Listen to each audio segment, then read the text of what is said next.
हजरत सैयदना इमाम हुसैन रदी अल्लाह तआला अन्हु की शहादत के हवाला से ये इज्तिमा है। उम्मत मुस्लिमा कुछ आजमाइशों का शिकार है। कुछ हमारे जहन इस तरह के हो गए, आम आदमी से लेकर बड़े आदमी तक के कोई बात बड़ी जल्दी हमारा जहन कबूल ही नहीं करता। किसी दूसरे की तरफ जाना या कोई और बात करना ये तो बड़ी लंबी बात है। आम जो सादी बातें हैं वो भी हमारे जहन मुश्किल से कबूल करते हैं। चूंकि शकूक इतने डाल दिए गए हैं, शक इतना पैदा कर दिया गया है, तफरीक इतनी है, बदगुमानी इतनी है, बुरी सोच इतनी ज्यादा है, बड़ी मुश्किल है लोगों का कुछ चीजों को कबूल करना। हम लोग जो ड्यूटी करते रहते हैं थोड़ी थोड़ी, तो हम असल में अजान देते हैं, सिर्फ अजान देते हैं कि चलो बता दे लोगों को कि नमाज का वक्त हो गया है। बाकी इससे ज्यादा हम अपनी हैसियत नहीं समझते। अजान देना जिम्मेदारी है, तो अल्लाह ताला जब तक मौका देगा अजान होती रहेगी। कुछ लोग सहाबा के बारे में कमजोर जुमले बोलते हैं, गलत बातें करते हैं, कुछ अहले बैत नबूवत के बारे में गलत बातें करते हैं। ये सिर्फ सुन्नी है जो हक चार यार का नारा भी खोल के लगाता है, और ये नारा हैदरी या अली भी खोल के लगाता है। ये अल्लाह ने सिर्फ हमें मकाम, वो अलग बात है कि हम लोग सुनने को तैयार नहीं, समझने को तैयार नहीं कि अल्लाह ने हमें मर्तबा कितना अता फरमाया है। ये सिर्फ हमारी इमाम हुसैन की शहादत का कुछ थोड़ा सा पस मंजर। शहादत हमारे यहाँ बयान होती है इस अंदाज में कि लगता है कि किसी मजलूम बंदे को किसी ने पकड़ा हुआ था, तो वो सारे उसे मार रहे थे और वो मिन्नतें कर रहा था कि मुझे ना मारो। इतनी हाय हाय की जाती है कि महसूस होता है कि इमाम अली मकाम बड़े परेशान थे कि किसी तरीके से, और उनका खानदान बड़ा तकलीफ में था कि जल्दी कहीं करबला से निकल जाए। हालांकि इस धरती पे, इस कायनात पे सबर, शुजात, इस्तकामत और हौसला जिससे कायनात सीखेगी वो सिर्फ इमाम हुसैन ही है। इतने बड़े साबिर आदमी के बारे में इस तरह का रवैया इख्तियार करना कि वो तो गोया इस तरह कर रहे थे कि बस किसी तरीके से मेरी माज़, तो ये इमाम हुसैन की मजलूमियत सुना के लोगों को इस तरह का कर दिया जाता है। ये अंदाज बताया जाता है कि शायद वाकई करबला रोने धोने का नाम है, हालांकि बात ये नहीं है। यजीद की लश्कर जो इमाम हुसैन के मुकाबले में आया, इमाम हुसैन के लश्कर की तादाद 72 थी, तो यजीद ने 22,000 आदमी, मुझे बताइए 72 का 22,000 से को मुकाबला होता है? बोलिए। अमर बिन साद ने फिर उबैदुल्लाह इब्ने ज़ियाद को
अजीब उसका मिजाज था। ये चालाक लोग जिंदगी में हमेशा धोखा खाते हैं, चालाकियां इंसान को गिराती हैं और इतना मुंह छील जाता है कि मुंह पहचाना ही नहीं जाता। बंदा अपने आप को रब रसूल के हवाले कर दे तो अल्लाह बड़ी बेहतरीन जज़ाएं अता करता है। ये लोग तेजी दिखाते हैं बाज, तो यजीद भी तेजी दिखाने वाला था। उसने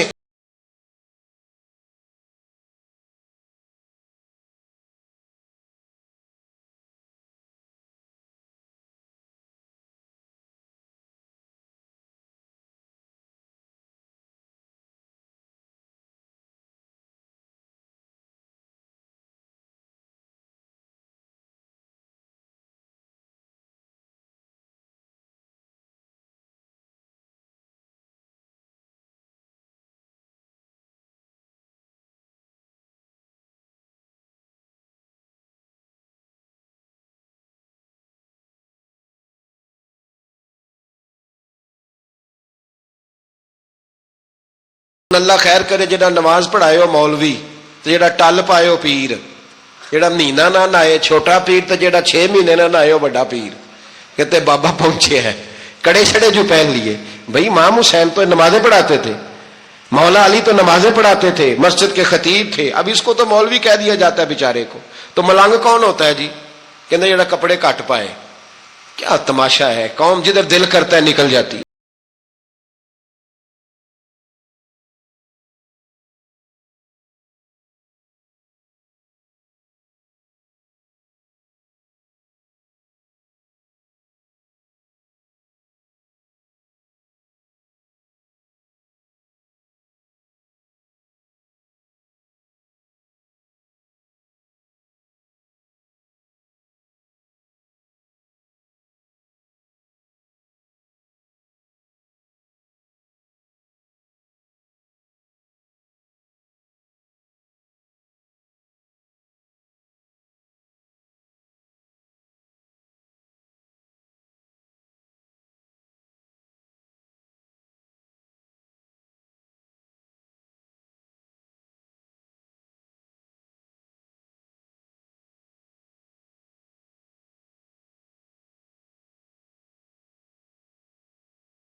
याद रखें, वोट बरादरी का नहीं होता, वोट बरादरी का नहीं, वोट दीन का होता है।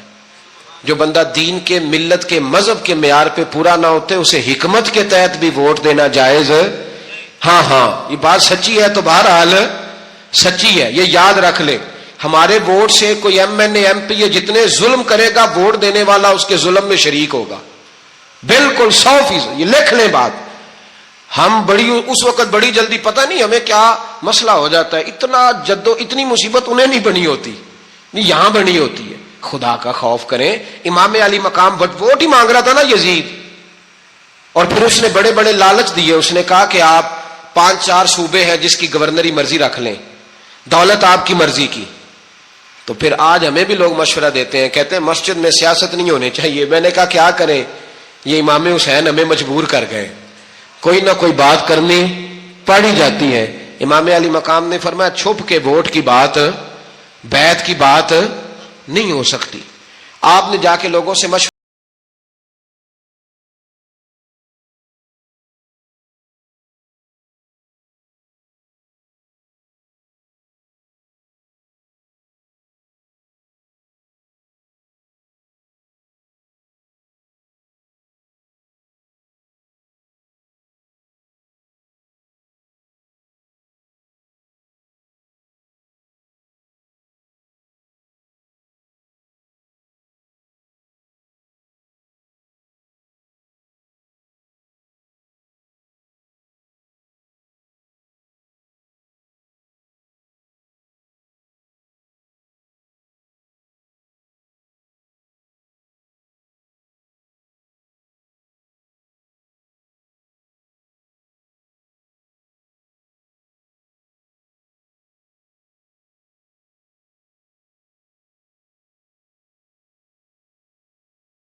बड़े कम लोग होते हैं, बड़े कम लोग, जिसे जिंदगी हो प्यारी वो यहीं से लौट जाए।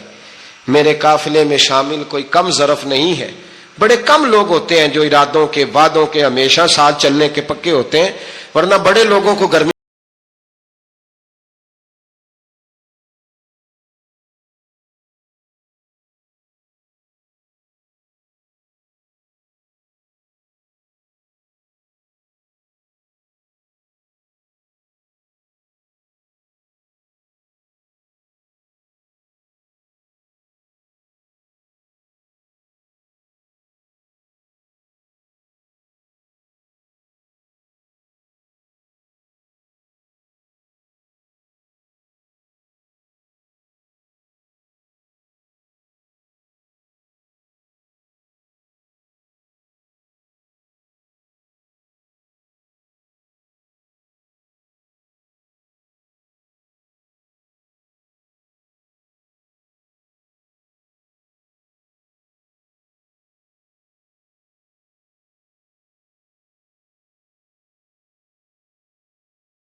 हर बंदा नहीं कहता ਅਸੀਂ ਵੈਸੇ ਉਂਝ ਨਾ ਉਂਝ ਅਸੀਂ ਹਮਾਇਤ ਫਰਾਡੀਆਂ ਦੀ ਕਰਨ ਡਏ ਆ, तो फिर छड़दे क्यों नहीं हैं? ਉਂਝ धोखेबाज ही इन्हें कराया उन्हें कख नहीं, तो फिर छोड़ दो जान, तुम ही छोड़ दो। ये बंदा बात सही कर रहा है, बंदा वैसे ये बात सही कर रहा है, पर अजय हालात नहीं ठीक है दे वाले बंदे ठीक ने, पर क्या तमाशा है, कब तक ऐसा रहेगा कि कब तक ये बात चलेगी?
तो भाई बच्चे साथ हो, सहरा का इलाका हो, तपती हुई रेत हो, इतने कठिन और सख्त हालात, चारों जानब मौत ही मौत, दूर दूर तक अपनों का नामो निशान कोई नहीं, और अकेले फैसला करने वाले इमाम हुसैन, बाकी सारे बच्चे हैं या औरतें, सारे बड़े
19 लोगों को एक बार में हजरत ऐसे ही तमाशा बना दिया है। मजलूम थे वो तो रो रहे थे, हर मुकर्रर ये कह रहा है कि वो तो बार बार कह अब्बा पानी मिल जाए, पानी आ जाए, तरस गए। खुदा का खौफ करो, ये दलेर लोग थे, इनकी बातें आज भी पढ़ के दलेरी पैदा होती है, दलेरी पैदा होती है, दलेरी।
दूसरे पे मशकीजा, वो भी कटा। देख लो मैं पस मंजर पे हूं अभी तक, मैं बता रहा हूं कि जिहाद किसके खिलाफ था? जालिम हुक्मरान के खिलाफ, जालिम काफिर के खिलाफ नहीं, मुशरिक के खिलाफ नहीं। हजरत इमाम हुसैन रज़ी अल्लाह तआला अन्हु ने हर जगह एक ही बात की कि यजीद शराबी है तो बच्चे कटवा दूंगा, शराबी को वोट। ये एक नहीं, हर किताब में यही लिखा, हर किताब में, हर मसलक की किताब। यजीद चूंकि मुजरे देखता है, रंडियों का नाच देखता है, बच्चे कटवा दूंगा, उसके हाथ में हाथ। इमाम हुसैन ने फरमाया चूंकि अल्लाह की हदों को तोड़ता है, हुकूकुल्लाह पामाल करता है, हुदूदुल्लाह, बच्चे कटवा दूंगा लेकिन उसके हाथ में हाथ। सारा दिन खुद मुजरा देखना और 10 मुहर्रम को 2 देगे बका के हुसैनी बन जाना, सारा साल खुद गंदमंद करना, शराबियों के साथ रहना और 10 मुहर्रम को 2 आंसू बहा के याद रखना। मैं हमेशा कहता हूं, फिर कह रहा हूं, जिसके मोबाइल में गंदे गाने हैं, गंद देखता है, शराबी कबाबी का सपोर्टर है, वोटर है, या मुजरे देखता है, आता जाता है, वो याद रखे कयामत में इमाम हुसैन का हाथ होगा, उसका गिरेबान होगा। हमसे न रकम होंगे कसीदे यजीद के, हम लोग तो हुसैन के सीरत निगार। हजरत अब्बास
इकट्ठी हो जाए, लेकिन जो बंदा नबी पाक की मां को दोज़खी कहे, हुजूर के बाप को जहन्नमी कहे, यजीद को अमीरुल मोमिनीन कहे, उसके साथ इत्तफाक़े राय कर लिया जाए, ये मजहब हमारी समझ में नहीं आता, बिल्कुल नहीं आता, कतई नहीं हमारी समझ में आता। कैसे इत्तेहाद कर लिया जाए? यहां तो मेरे भाई जो हमारे अब्बा का मुखालिफ हो उससे इत्तेहाद नहीं होता, और जो नबी पाक के वालिद को दोज़खी कहे उससे इत्तेहाद हो जाए। कहते हैं जी वो जी इतनी फिरका वारियत हो गई, हम किस मस्जिद में जाएं? 60 पार्टियां पाकिस्तान में रजिस्टर्ड हैं जो इलेक्शन लड़ती हैं। कभी किसी बंदे को टेंशन नहीं हुई कि किसके पास जाएं किसके पास ना जाएं, कभी नहीं को बोला कि अब वो भी खड़ा हो गया, वो भी, कोई टेंशन नहीं। मजहब की बारी टेंशन हो जाती है, इतना बड़ा मजहब होता है भाई, गलत बंदे भी आ ही जाते हैं बीच में, थोड़ा पहचान के चलना पड़ता है सही कौन है और गलत। और यही तो हमें इमाम हुसैन ने बताया है कि मजहब के अंदर ही तुमने शनाख्त करनी है कि बंदा ठीक कौन है और बंदा गलत। यही तो करबला है, यही तो इमाम हुसैन ने बताया, कुफर इस्लाम नहीं, हक और बातिल।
ये है दर्स, ये है पैगाम, ये है पैगाम, ये है। याद रखो मौत तेजी से आ रही है, हमारे साथ वाले दाएं बाएं वाले सब चले गए, इसी तरह नंबर लगेगा, एक दिन ऐलान होगा। जमीर के कैदी बन के जिंदगी ना गुजारो, बिल्कुल ना गुजारो। ये थोड़ी सी जिंदगी या दुनिया सिजनुल मोमिन, हक बात करो, हक पे डटना सीखो, दीन समझो, खबरदार रसूल पाक सल्लल्लाहु अलैहि वसल्लम के दीन में जालिम, जाबिर, फासक, फाजिर की कोई गुंजाइश कतई नहीं है। अपने आप को समेटो, अपने आप को संभालो, दीन में अपना किरदार अदा करने की कोशिश करो। दीन तलब करता है हमसे कि हमने दीन को क्या दिया है। इमाम हुसैन ने सारा घराना दीन के लिए दे दिया। हमारा जो बच्चा किसी काम का नहीं रहता उसे मदरसे दाखिल कराते। हमने दीन इतना कमजोर कर दिया है कि आलिम अगर शोर ना करें, आलिम अगर शोर ना करे, जोर ना करे, घुटन वाला माहौल हो गया, मजहब की पोजीशन कमजोर कर दी। अब जहां तक इस बात का ताल्लुक है जी फिरके हो गए, तो मेरे भाई ये कोई इतनी खतरनाक बात है, ये कोई इतना मुश्किल मामला नहीं है। ये तो इमाम हुसैन ने बता दिया था कि यजीद के तौर पर एक गलत फिरका खड़ा हो गया है, लिहाजा उसका मुकाबला करना है। इसमें कोई बुरी बात है, लेकिन एक सबक है बुजुर्गों का कि अगर सच्ची बात भी नहीं करनी तो फिर इस मिंबर का हक अदा नहीं होता। जो सच बोले वो हुसैनी है, जो जालिम के सामने खड़ा हो जाए वो हुसैनी है। जो मसलहत कोश हो, जो कहे टाइम नहीं, ग्राउंड रियलिटी नहीं, हालात नहीं, तबीयत नहीं, मौका नहीं, तो अभी इमाम हुसैन के पैगाम को नहीं समझा। मैं बहुत सारे बुजुर्गों का नाम इसलिए नहीं लेता कि लोग ऐसे न कहें कि किसी का नाम कैश कराया जा रहा है, लेकिन मैंने सारे मनाकब पढ़े हैं। मेरी लाइब्रेरी में किताबें हैं, मैं पढ़ता रहता हूँ, मैं सफ़र में भी साथ रखता हूँ। लेकिन हजरत शेख अब्दुल सबूर बेग मंशूर हजारवी का शेर इमाम अली मकाम के मुकाबले में इस तरह का है कि मुझे सारे शायरों से ज्यादा वजनी महसूस होता है। उन्होंने कहा था, उस शाह मशरकैन की, उस नूर ऐन की मतलूब है जहां को कयादत हुसैन की। देखिए जरा हुस्न, और हर सू यजीदियों का जमाने में जोर है। एक दो जगह पे नहीं, हर सू यजीदियों का जमाने में जोर है। मंशूर आज फिर है जरूरत हुसैन की, आज फिर है जरूरत है। आज लोग हुसैनी बने, इमाम हुसैन के नक्शे कदम पर। वो कहते हैं जोर हो गया यजीदियों का, ये हमारे बुजुर्ग हमें बता गए। मस्जिद की तरफ तवज्जो करो, अपने बच्चों की निगहबानी करो। दुनिया की जिंदगी इतनी मुख्तसर है कि एक ख्वाब लगेगा जब हम जाएंगे दुनिया, एक ख्वाब लगेगा। ख्वाब था जो कुछ के देखा, जो सुना अफसाना था। अहले बैत नबुव्वत का उसवा इबादत है, रियाजत है, पर्दा है, परहेजगारी है। इस पर तवज्जो करें। जिनकी बच्चियां सर नहीं ढांपती वो 10 मुहर्रम को बेशक देग ना पकाया करें। जो लोग कुरान शरीफ पढ़ने के आदी नहीं वो बिला बेशक इमाम अली मकाम का जिक्र न करें, इसलिए कि इमाम हुसैन ने सर सजदे में कटाया है और तिलावत नेज़े की नोक पे भी जारी रखी है। दीन के साथ अपने आप को जोड़ो, दीनदार बनो, रसूलुल्लाह की गुलामी इख्तियार करो, वरना ये जिंदगी कुछ ऐसा वक्त भी लाती है कि जब जिंदगी बोझ बन जाती है।